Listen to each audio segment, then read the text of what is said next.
Enzyme-linked immunosorbent assay, also known as ELISA. So ELISA is a widely used immunoassay technique designed to detect and quantify proteins, hormones, antibodies, and other biological molecules using enzyme-labeled antibodies. So ELISA relies on antigen-antibody interactions.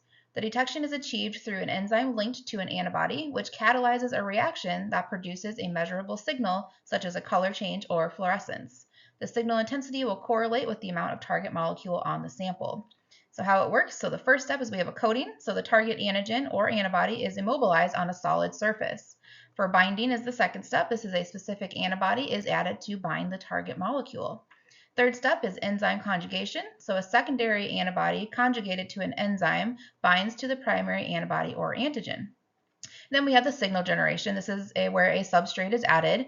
The enzyme converts it to a detectable signal, such as a colorimetric or fluorescent change. Then we have detection and quantification. So the signal intensity is measured by a spectrophotometer or plate reader. Some uses of ELISA testing is we can use it for infectious disease screening. So this can detect antibodies or antigens for tests like HIV, hepatitis, or even COVID-19. We can use it for hormone level testing. So this can quantify insulin, TSH, HCG, cortisol, and others. For autoimmune disease diagnosis as well, this can detect autoantibodies such as ANA and anti-CCP. It can also be used for allergy testing. So it can identify specific IgE antibodies to allergens.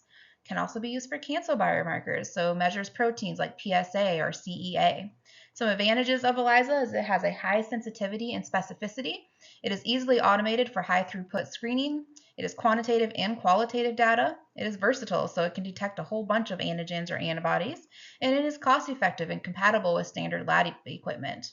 Some things to remember, so ELISA uses enzyme-labeled antibodies to produce a detectable signal indicating the presence or quantity of a target molecule. It is a cornerstone in clinical diagnostics, research, and public health screening. The signal output can be colorimetric, which is that visible color change, or fluorescent, depending on the assay design.